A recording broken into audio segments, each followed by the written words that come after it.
그러면 이런 미중 갈등 사이에서의 기회가 있다면? 우리는 인구가 이제 빠른 속도로 감소화되고 노령화가 되고 있고 인구의 힘을 혁신의 힘으로 돌파를 해야 되는데 혁신의 계기가 있어야 돼요. 그 계기 가운데 하나가 미국이 중국의 기술 굴기를 견제하면서 벌어주는 시간, 미국이 중국을 견제하고 있다는 것은 혁신적인 제조업과 군사 양면에 쓸 수 있는 분야에 대해서 우리가 시간을 확보한 거예요. 네, 그랜드마스터북 트럼프 어게인 최병일 저자님 모셨습니다. 반갑습니다. 안녕하세요. 네, 반갑습니다. 네, 한번 소개 좀 부탁드릴게요. 네. 네, 저는 최백일이고요. 트럼프 게인의 저자입니다. 미중 신냉전에 대한 이제 첫 번째 책을 2019년에 제가 썼습니다.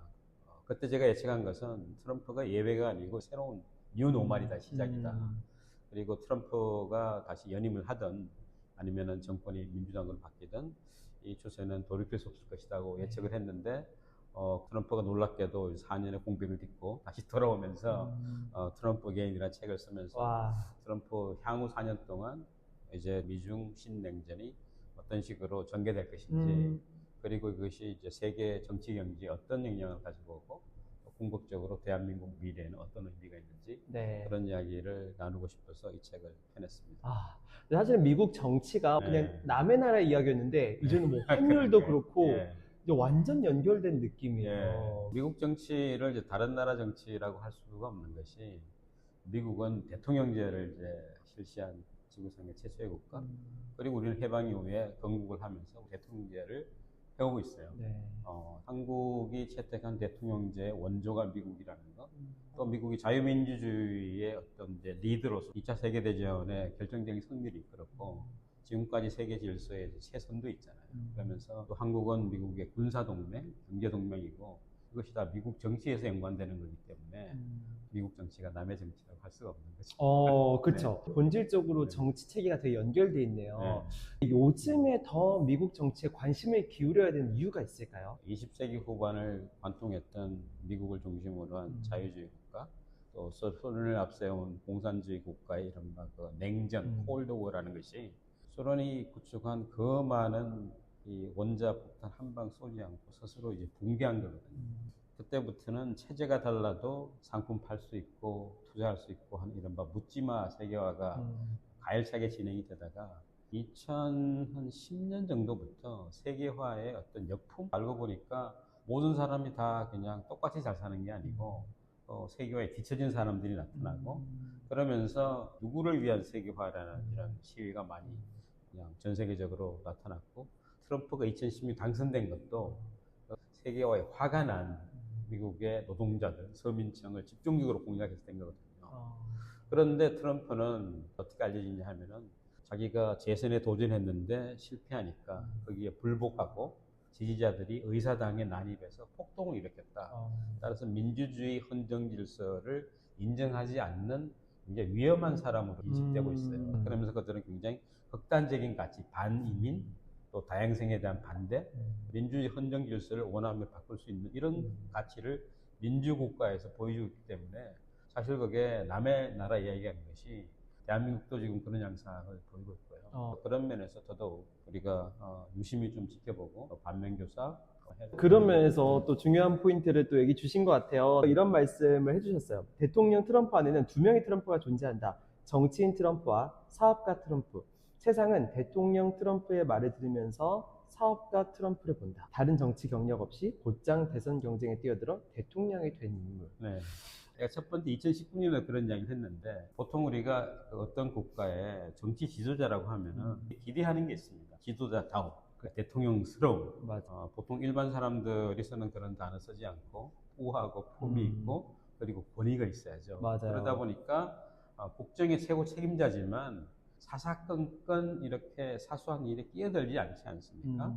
트럼프가 2016년 당선되고 2017년부터 하루하루가 혼란스러웠던 것은 이분이 평생 사학과였기 때문에 자기가 그냥 중요하다고 생각하는 거는 직접 나서야 되는 거예요.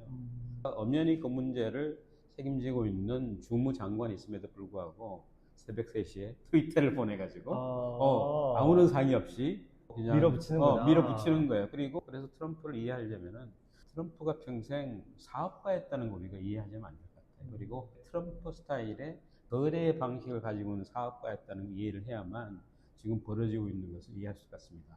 왜냐하면 사업가에는 두 가지가 있다고 이제 보통 사람들이 이야기하는데, 첫 번째 사업가는 인간관계를 중시하는 사업가가 있습니다. 이분들은 지속적으로 내 사업을 번창시키려면 좋은 관계를 맺어야 된다. 근데 트럼프는 자기 목적으로 내 상대를 마음껏 코너에 밀어붙이고 와. 그러면서 원하는 것을 이루어내는데, 예를 들어 이런 식이죠. 트럼프가 대부분 부동산 사업을 했습니다. 그래서 뉴욕의 맨하탄에 이제 큰 노른자의 땅을 자기가 사고 싶은데 도저히 안 팔려고 하니까 그 주위에 혐오 시설을 갖다 놓는 거예요. 트럼프는 이제 1987년 자기가 쓴 협상의 기술이라는 책이 있습니다. 그때 나오는 이야기가, 나는 목표를 위해서 항상 최고를 추구한다. 최고의 압박을 한다. 그리고 협상을 시작한다. 이 트럼프의 방식이기 때문에 이게 대통령이 되어 그대로 하고 있다는 거고. 두 번째 이제 포인트는, 트럼프는 아무런 예행 연습이 없이 정치인으로서 곧장 대통령이 된 사람, 보통 미국의 대통령이 되는 사람들을 보면은 뭔가 이 정치인으로서의 경력과 훈련을 받은 사람인데, 트럼프는 그 오랜 세월 부동산 사업을 하고 미국의 카지노 사업을 하고, 마음에 안 들면 너는 해고야, 이런 식으로 자기 어떤 퍼블리시티를 쌓은 사람이거든요. 그러다 그걸 가지고 대권에 도전한 사람이기 때문에 현재 정치인으로서의 그 자압이 대통령, 그리고 그것도 이제 계약기 4년짜리. 근데 계약이 연장될지 안 될지는 이제 민심이 정하는 건데, 그 민심을 뚫지 못했잖아요. 근데 이번에는 민심을 뚫었습니다. 첫 번째 선거에서 트럼프 이긴 것은 미국의 대통령 선거제도가 되게 독특하지 않습니까? 주별로 할당된 선거인 수를 가지고 이 모든 선거인단을 합쳐서 하는 건데, 알다시피 그 주에서는 한 표라도 많은 표가 있으면 선거인단을 독식을 하는 독특한 제도를 갖고 있기 때문에 전체 투표에서는 졌는데 선거인단 제도에서는 이기는 경우가 가끔 발생하는데, 트럼프가 그 행운을 2016년에 잡은 거죠. 그래서 이번에도 트럼프가 만약에 이긴다면, 트럼프가 이기는 방식은 4년 전하고 비슷하게 선거인 대입을 했는데, 뚜껑을 열어보니까 트럼프가 전체 투표에서 압도적으로 이긴 거예요. 그 이유는 트럼프가 사라진 4년 동안 바이든이 불법移민 문제 제대로 못 막았고, 그리고 미국의 코로나 와중에 상승하는 물가를 제대로 대처를 못해서 트럼프가 압도적인 표를 받아서 이 사람은 그 이제 거대한 명령의 대통령이 됐기 때문에 내가 있는 동안 불법移민 문제 해결해야 돼, 인플레 문제 해결해야 돼를 첫 번째 지상과제로 삼고 있습니다. 트럼프는 이전까지 대통령이 본 적이 없는 쾌도 난마식으로 빠른 속도로 문제를 해결하는 걸 자기 이미지로 내세우고 있습니다. 뭔가 이제 트럼프의 사고를 뭐 감히 추측을 해보면은, 국민들은 고객들이고 대통령직도 대통령이라는 정치인으로 이제 정의하는 게 아니라 그냥 4년제 임원처럼. 네, 성과를 내서 원하는 거 주면 내가 다시 한번 이제 재계약이 되는 거고. 자, 그러면 궁금한 것이, 이제 미국은 뭐 2번까지밖에 못 하니까 트럼프는 4년은 넘는 거잖아요. 네. 자, 그러면은 이걸 열심히 안 할 인센티브가 있지 않습니까? 근데 이제 미국은 대통령 선거가 있는 4년 사이에 또 중간 선거라고 있어서 하원이 전체가 다 바뀌는 선거를 합니다. 아무리 트럼프가 지금은 뭐 위세가 당당하더라도 중간 선거에서 이제 심판의 장에 쓰잖아요. 트럼프 입장에서는 유권자가 이야기한 불법移민, 인플레 문제를 제대로 잡아서 해결하는 걸 보여줘야 2년 후 중간 선거에서 그래도 잘해볼 수 있는 거죠. 네. 그렇군요. 네, 네. 네네. 저자님 선정한 첫 번째 문장 한번 봐볼까요? 네. 11세기 에치슨 라인은 그 경계선이 삼성전자와 SK 하이닉스 공장이 위치한 경기도 평택과 이천, 그리고 TSMC의 대만 위를 지나간다. 에치슨 라인을 잘 모르는 분도 있을 것 그쵸, 같습니다. 네. 우리 세대는 잊을 수가 없는 것이, 6.25가 난 원인을 우리는 어떻게 배웠냐 하면은 1950년 초에 미국 국무장관 에치슨이라는 사람이 미국의 극동 방위선에서 한반도를 제외하는 선언을 했는데, 이게 에치슨 선언이다. 따라서 당시 이제 북한의 김일성, 또 모스크바의 스탈린 하여금 남침 야욕을 확실하게 붙여줬다. 이게 6.25 원인이라고 우리 배웠거든요. 그리고 나서 아시다시피 북한으로부터 남침이 있었고, 우리가 용의적으로 싸웠고, 또 미국이 군대를 보냈고, 유엔군이 군대를 보냈고, 휴전을 한 거잖아요. 휴전을 했을 때 당시 그 대한민국 정부의 고민은, 유엔군이 한국을 떠나버리면 이들이 다시 오기에는 너무나 힘들 것 같은데, 소련군은 압록강 넘어서 가지면 언제든지 올 수 있다. 그러면서 결국 한미 군사 동맹을 만들어냅니다. 네. 그러면서 그럼에도 불구하고 트럼프가 이제 2016 당선되고 나면서 트럼프가 내세우는 것은 미국이 전 세계의 이 동맹들 국가한테 군사를 보내고 무기를 지원을 하는데 이게 다 우리 세금으로 나간다. 이제는 똑같이 부담을 좀 하자. 버든 쉐어링. 그런데 이제 한편의 의구심은 북한의 핵 능력이 계속 올라가고 또 중국과 북한이 같이 연계돼 있고 심지어 북한은 작년 말에 우크라이나 전쟁에 군대를 보냈어요. 전 세계에서 어떻게 보는가 하면은 중국이 지금 미국에 맞서는 새롭게 부상하는 세력, 공산주의 전체 세력의 이 가장 그 우두머리인데 여기에 푸틴과 시진핑은 둘도 없는 친형제 같은 브라더고 여기 북한까지 들어가 있네. 또 이란 이 네 개는 약간 악의 축으로 보는 겁니다. 그러면 여기에 맞서는 이른바 21세기의 새로운 방위선이 있을 것이냐? 지금 현재는 일본은 미국의 동맹이고 한국은 미국의 동맹이고 대만은 동맹은 아니지만 미국이 이제 무기를 팔고 이런 관계인데 반도체가 21세기 기술 전쟁의 핵심으로 떠올랐다. 따라서 반도체가 점점 고도화가 되는데 이 고도화되는 반도체를 중국이 똑같이 틀어지게 되면은 이제 패권 전쟁의 미래는 되게 불리하게 돌아간다는 거예요. 그래서 트럼프가 중국의 고급 기술이 가는 것을 막았고 바이든 때 본격적으로 미국이 반도체를 제작도 해야 되겠다. 미국이 반도체 산업의 시작이잖아요. 근데 미국이 지금 제조업의 많은 부분은 미국이 원천 기술과 디자인과 남아있습니다. 나머지는 다 이 손재주가 좋은 아시아 국가한테 넘어가서 거기서 조립을 하는 거예요. 그러다 보니까 반도체 많은 부분을 아시아에 의존을 하는데 아시아가 중국이 바로 옆이니까 위험하다는 생각 때문에 TSMC, 대만, 삼성, SK, 하이닉스, 미국에 투자해줘. 이런 식으로 해서 바이든 때 미국에 착공식을 많이 했습니다.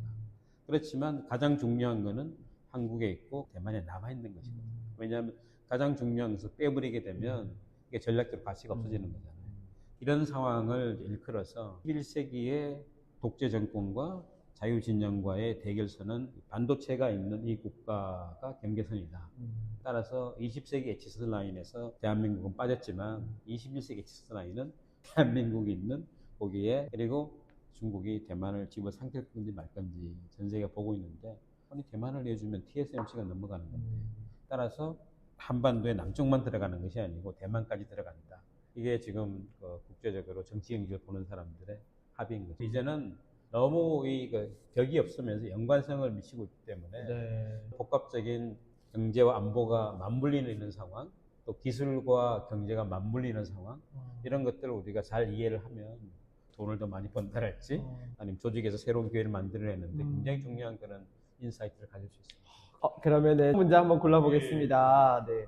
트럼프 대통령은 고속도로에 더 많은 경찰과 순찰자를 투입하는 것으로는 중국의 난폭 주행을 막을 수 없다는 결론에 도달했다. 중국을 고속도로에서 끌어내릴 수 없다. 그래서 트럼프는 고속도로를 무용지물로 만들고 그와 생각을 같이 하는 국가에만 진입을 허용하는 새로운 길을 만들려고 한다. 중국을 세계 통상 체제에서 고립시키는 것이 그 목표다. 그 이제 문장은 이제 중국에 대한 이제 미국의 생각인데요. 미국 입장에서는 21세기에 미국에 도전할 수 있는 유일한 국가가 중국이라고 보고 있는 것이고 체제가 다르기 때문에 20세기 소련처럼 우리가 그냥 경쟁을 해야 되느냐? 그게 아닐 수 있다.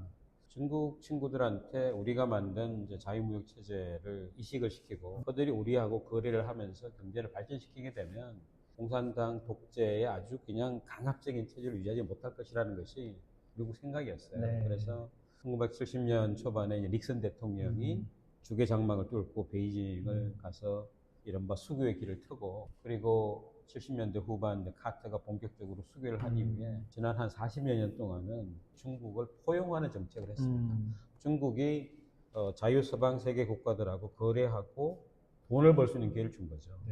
그러니까 중국은 물건을 싸게 좋게 만들면 가장 큰 소비 시장인 미국에서 마음대로 팔 수 있었어요. 그리고 결정적인 것은 WTO에 가입하면서 대한민국이 내는 관세나 중국이 내는 관세나 일본이 내는 관세나 똑같은 관세 대우를 받았습니다. 그런데 그런 중국이 안 바뀌는 거죠. 이대로 중국을 두면은 디지털 경제의 변환점과 맞물려서 이제는 주도권이 중국에 넘어갈 수 있다는 경계심을 가진 거죠.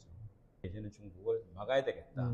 이게 트럼프 본격적으로 시작을 한 거고 트럼프 정치에는 동맹이라는 단어가 없습니다. 그냥 너 나한테 뭐 줄래? 이런 거기 때문에 그 기준에 맞는 국가들끼리 뭘 해보려고 이런 방식이라서 이제 미중 관계가 기존의 공산주의 본질에 대한 이해 없이 잘 먹고 잘 살게 되면 이게 바뀔 거라는 그런 생각, 이제는 접었다는 그런 이야기도 있어요. 어, 트럼프니까 가능한 거죠. 아, 예를 그래요? 들어서 다른 미국의 대통령이나 음. 뭐 유럽의 지도자가 트위터를 통해서 네. 관세 계획을 발표를 하고 네. 그러면 갑자기 양국 정상이 전화로 협상을 시도하고 이런 식은 정말 디지털 시대 사업가였던 트럼프가 할 수 있는 그런 방식이 있어요. 그런데 놀라운 것은 목적이 지금 달성되고 있잖아요. 이번 대통령이 당선되는데 가장 중요했던 승패를 가른 가운데 하나가 불법 이민이라고 말씀드립니다. 미국은 이민의 나라지 않습니까? 미국 이민의 초창기는 영국에서 건너온 청교도들, 이 사람들은 종교 박해를 비해서 건너온 사람들이에요. 초기에 많은 유럽에서 건너온 사람들은 못 먹고 못 살았어요. 정말 배를 타고 건너다가 빠져서 고기 밥이 되더라도 기회를 한번 가져보자는 그런 사람들이 모였기 때문에 정말 도전 정신으로 아주 똘똘 뭉친 사람들이에요. 이들이 미국의 초창기를 일으켰는데 1900년대 후반에 들었으면 아시아에 많은 이민들이 갔잖아요. 그러니까 이들이 또 새로운 혁신적인 미국을 만드는 기여를 한 겁니다. 그런데 문제는 미국의 남쪽으로 멕시코부터 중남미, 남미까지 이 못 먹고 못 사는 국가들이 많고 그 국가에서 해결이 안 되기 때문에 살기 위해서 미국으로 가고 싶은데 적법으로 갈 수 있는 길이 없기 때문에 그런 불법으로라도 가고 싶은 사람들이 있는 것이고요. 이런 것들이 지난 몇 년간 압도적으로 많아졌고 국경 통제를 제대로 못했고 그리고 일단 미국에 그런 식으로 들어오게 되면 이들을 쫓아내는 방법이 별로 없는 거예요. 왜냐하면 이들이 미국 경제를 돌리는 역할을 합니다. 미국의 중요한 오렌지 포도 농장의 와인 같은 거 이거 따는 사람들이 전부 불법입니다. 그리고 그들이 아기를 낳으면은 그냥 정상적으로 미국 시민이 되는 겁니다. 미국은 출생주의니까. 그래서 미국에 현재 추산되는 불법 이민자 수가 1,100만이라 그럽니다. 1,100만. 트럼프는 대통령 당선되자마자 백악관 내 불법 이민을 처리할 수 있는 최고 책임자를 임명을 했어요. 그리고 취임하자마자 이민자들을 체포해서 본국에 돌려보내는 일을 하지 않습니까? 자기가 새로운 방식으로 문제를 해결하는 사람이 트럼프다. 교수님 두 번째 문제 한번 봐볼까요? 네. 예. 21세기 신냉전이 20세기 냉전과 결정적으로 다른 것은 20세기 냉전에서는 서로 다른 진영에 속한 국가 간의 경제적 의존성이 없었다는 점이다. 네. 아니 냉전이 있다고요 지금? 왜냐하면 우리는 이제 20세기 신냉전을 산 세대입니다. 네. 일단 학교에 들어가면 공산주의를 배우죠. 그리고 소련이라는 단어를 배웁니다. 소련이 뭐냐면 소비에트 연방이에요. 그리고 동부 유럽에 있는 국가들이 공산화됐잖아요. 그리고 자생적으로 성장한 중국 공산주의, 중화인민공화국 이런 것들이 큰 축이었고 이 진영과 미국과 서부 유럽을 중심으로 하는 이런 자유진영과의 그 오랜 경쟁 이게 냉전인데 이들 사이에 교류가 없었기 때문에 기본적으로 여행을 할 수가 없습니다. 일상적인 무역 거래가 없는 거죠. 왜냐하면 아예 수입 자체가 통관이 안 되기 때문에 피부로 냉전을 우리가 살고 있었어요. 우리 지금 공산주의 국가들하고 다 교류하잖아요. 여행할 수 있잖아요. 그죠? 그러니까 경제, 인적 교류가 있는 거예요. 그럼에도 불구하고 왜 신냉전이라고 하는가 하면은 어느 순간 미국이 고속도로에 중국을 이제 차단시키려고 했고 그리고 중국 스스로도 미국 패권에 도전하는 것을 분명히 하고 있고 결정적으로 시진핑 주석이 왜 미국은 아시아까지 와서 군사력을 투사하느냐고 공식적으로 몇 번이나 얘기했고 그 이야기는 이 아시아 지역은 우리가 왕이라는 이야기를 공식적으로 한 겁니다. 따라서 옛날 중화 제국의 영광을 재현하겠다는 것이 그들의 목표예요. 그러니까 이거는 미국이라는 패권에 중국이 도전하는 모습이죠. 따라서 트럼프가 뭐 파나모나 돌려내라고 하는 것도 거의 연장선상이고 이번에 딥시크처럼 이제 딥시크를 깔면은 이게 정보가 유출된다는 이야기로 차단하고 있잖아요. 이런 것들이 냉전의 양상인 거죠. 그런데 문제는 경제적으로 너무나 연관된 상황에 이런 것들이 벌어지고 있기 때문에 이게 과연 우리 같은 일상적인 사람들은 이게 과연 전쟁이야? 뭐 총소리도 안 들리고 그리고 뭐 여행하는데 아무런 제한도 없는데 따라서 21세기 신냉전이 20세기 냉전처럼 분명하게 이렇게 딱 끊을 수가 없기 때문에 그만큼 전선이 혼재되어 있고 따라서 안보를 이유로 뭘 막겠다고 하면 우리 일상생활에 너무 혼란이 오기 때문에 이게 경제하는 사람들하고 충돌이 있는 겁니다. 대한민국 같은 경우에 중국 제품들이 막 들어오고 있잖아요. 예를 들어서 중국을 대표하는 전기차 BYD 같은 게 이거 쓰게 되면은 소비자는 좋을 수 있지만 얘들이 너무 커지면은 우리가 만든 전기차는 어떻게 되는 것이지? 그리고 중국이 한국의 전기차를 통제하게 되면 그 다음 단계는 뭘까? 이런 걸 이제 우리 일상적인 사람들 고민할 필요가 없어요. 그렇지만 정책을 하는 사람들은 그 영향력의 그 다음 단계를 고민해야 되는 거예요. 그게 신냉전의 양상인 거죠. 보이지 않는 냉전이네요. 이게 없어졌다고 생각하면 안 되고 계속 존재하고 네. 양상이 바뀌어가고 네. 보이지 않는 것도 볼 수 네. 있는. 그러면 제 마지막 문제 한번 골라보겠습니다. 네. 미중 기술 패권의 각축성에서 많은 사람은 한국의 선택을 묻는다. 그러나 핵심을 비켜나갔다. 질문을 바꿔야 한다. 선택이 문제가 아닌 한국에게는 어떤 기회와 위협이 존재하는가 하는 질문으로 프레임을 바꿔야 한다. 한번 설명 좀 부탁드릴게요. 네. 우리가 갖고 있는 생각의 습관 같은 건데, 우리가 이제 미중 간의 경쟁, 패권 경쟁 이렇게 하면 당연히 질문이 그럼 우리가 누구를 선택해야 되죠? 그런 질문을 할 수밖에 없고 제가 그런 질문 정말 많이 받았죠. 이게 선택의 문제가 아니다. 대한민국은 이미 자유민주주의, 법치, 시장경제, 군사동맹, 경제동맹, 미국 선택돼 있다. 네. 그렇지만 중국은 우리한테 되게 중요한 비즈니스 파트너다. 중국이 세계에서 가장 이제 큰 인구와 잠재적인 시장을 가지고 있고, 지리적으로도 옆에 있고, 또 문화적으로도 우리가 같은 문화권이었고, 따라서 우리 좋은 관계를 맺으면 좋은데, 중국이 지금 이제 우리의 신뢰를 살만한 그런 행동을 보여줬느냐. 너무나 이제 신뢰를 살 수 없는 행동을 합니다. 그래서 제가 이제 기업인들한테 던지는 질문은 뭐냐면, 당연히 중국하고 좋은 관계를 맺는다. 그 방식으로만은 안 되고, 국가와 국가라는 그 신뢰가 있어야 되는데, 신뢰를 살 수 있는 증명을 하라고 여러분들은 요구하셔야 된다. 그리고 그 신뢰를 담보할 수 있는 어떤 거를 할 거냐. 이런 문제 해결되지 않고서는 우리가 중국에 계속 투자를 할 수 있겠느냐. 그래서 놀랍게도 우리가 지금 중국과의 무역 관계가 점점 많은 기업들이 중국 투자를 빼고 있고요. 그것은 미중 간의 경쟁이 돼서 중국과 거래하는 것이 위험하다는 계산도 있지만 중국이 우리한테 보여준 뭔가 정상적인 신뢰를 갖고 있는 사업 파트너끼리 할 수 없는 그런 행동을 안정적이지 국가가 않구나. 뒤에서 하고 있기 때문에 이런 걸 봤을 때 중국이 갖고 있는 어떤 국가라는 큰 전략을 이해를 해야 한다는 것이죠. 따라서 이거는 선택의 문제가 아니고 우리한테 어떤 위기가 있는지, 그쵸. 아까 말한 어떤 리스크다. 기회가 있는지 이런 질문으로 바꿔야만 네. 이 위기를 뚫고 갈 수 있고 기회가 있다는 걸 포착할 수가 있다는 거죠. 그러면 중국 완전히 포기하는 건 아니잖아요. 네. 그러면 이런 미중 갈등 사이에서의 위협은 또 말씀 주신 거고 기회가 있다면 결정적으로 대한민국을 우리가 잘 보면 세계 10위권의 경제 대국인 동시에 1인당 소득 수준이 일본을 앞질렀다고 하지 않습니까? 그런데 우리는 더 길게 보면 인구가 이제 빠른 속도로 감소화되고 노령화가 되고 있고 이걸 뭔가 역전시키는 그런 계기를 만들어야 되는데 하나는 우리가 인구는 줄어들지만 인구의 힘을 혁신의 힘으로 돌파를 해야 되는데 혁신의 계기가 있어야 돼요. 그 계기 가운데 하나가 미국이 중국의 기술 굴기를 견제하면서 벌어주는 시간, 미국이 중국을 견제하고 있다는 것은 혁신적인 제조업과 군사 양면에 쓸 수 있는 분야에 대해서 우리가 시간을 확보한 거예요. 우리가 중국의 힘을 따라잡거나 거리를 더 벌일 수 있는 시간을 확보한 겁니다. 그런 면에서 기회인 것이죠. 그리고 그 기회를 더 사업적인 어떤 결과로 만들어내려면 그 환경을 만들어주는 것은 역시 정치인들의 역할이죠. 그렇군요. 오늘 이 시간 통해서 약간 정치나 외교가 고정된 이미지가 있었는데 이 안에서도 엄청 혁신이 일어나고 있구나. 이거를 알지 못하면은 이 세상을 못 따라가겠다. 마지막으로 메시지 한번 전하고 싶은 말 있을까요? 네. 이 영상을 보는 이제 많은 분들 일상이 굉장히 답답하실 거라고 생각합니다. 하루하루가 되게 충격적인 뉴스들이 계속 많고 그렇지만 이 또한 이제 지나갈 거라고 생각이 되고 중요한 것은 어떤 거대한 바람이 불고 있는지 이해해야 될 것 같고 그것을 이해하게 되면 흔들리지만 또 지나갈 거라는 평정심을 얻게 될 것 같아요. 그래서 그런 면에서 트럼프 개인이 그런 길잡이가 될 거라고 저는 생각을 합니다. 많이 사랑해주세요. 감사합니다. 네. 오늘 정말 시대를 관통하는 인사이트 전해주셔서 너무 감사합니다. 네, 오늘 즐겁습니다. 감사합니다. 네, 감사합니다. 네. 네.